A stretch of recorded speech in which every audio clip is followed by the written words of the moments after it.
the one that you saw, Hmm. F Modern Day Women, Yeah. yeah, it went viral about 2 months ago, and it's still doing the rounds now. So Yeah. yeah.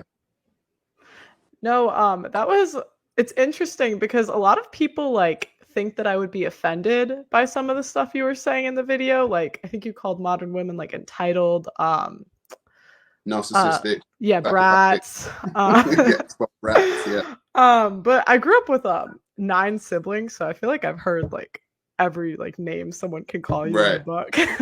right. But no, it's definitely like I thought what you said about women wanting chivalry but like not being like classic women today Hmm. was actually really interesting.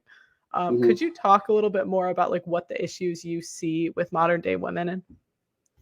Um, yeah, well, like I said in the video, I think there's a lot of good women out there, but I think a certain type of woman has been molded over this past 5 decades.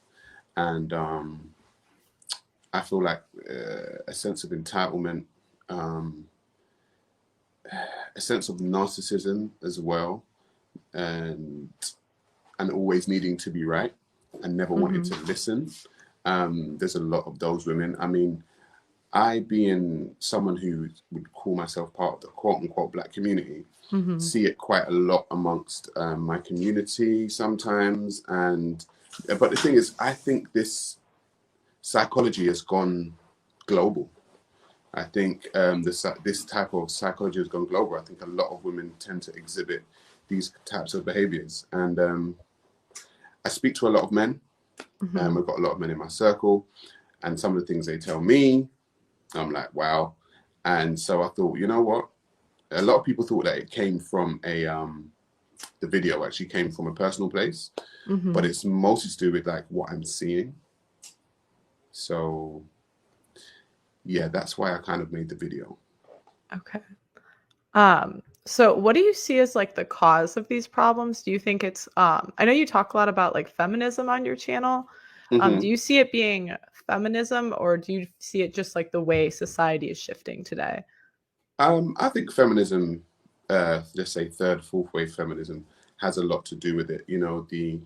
I think women for a long time were told that they don't need no man, they Yeah. can do better without a man, they're independent from a man.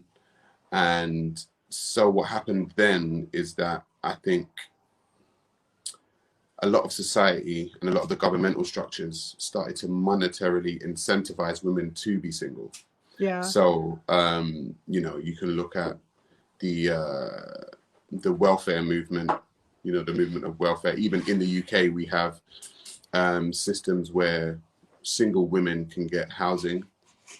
They can get their rent paid for. They can get they can get money for their children. And Mhm. essentially, what that does is emasculate the man because it's kind of his role to do that for his woman. Like he has a purpose to do that. A lot of men have a purpose to do that. And so when a woman knows um, that the new man in her life is now the state or the Mhm. government, and Yeah. they will now provide for her over what the man would be initially providing. One, it emasculates men, and two, it makes women dependent on someone other than, I guess, their man for Mhm. the support that normally throughout history we've been doing as men. So I think it's layered. Yeah, well, it also almost incentivizes like bad decisions. Like you can make a bad choice and have absolutely no consequence, and if anything, you almost get a reward. Right. I mean, one of the things I speak about as well is abortion, and Mhm.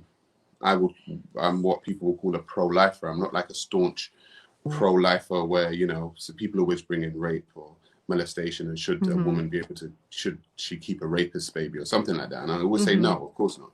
Um, but bad decisions like people having unprotected sex and then using abortion as basically contraception, you know. Mhm. Um, like you said, I think this society incentivizes bad behaviors, and it actually incentivizes the disconnect of the family unit as well. Mhm.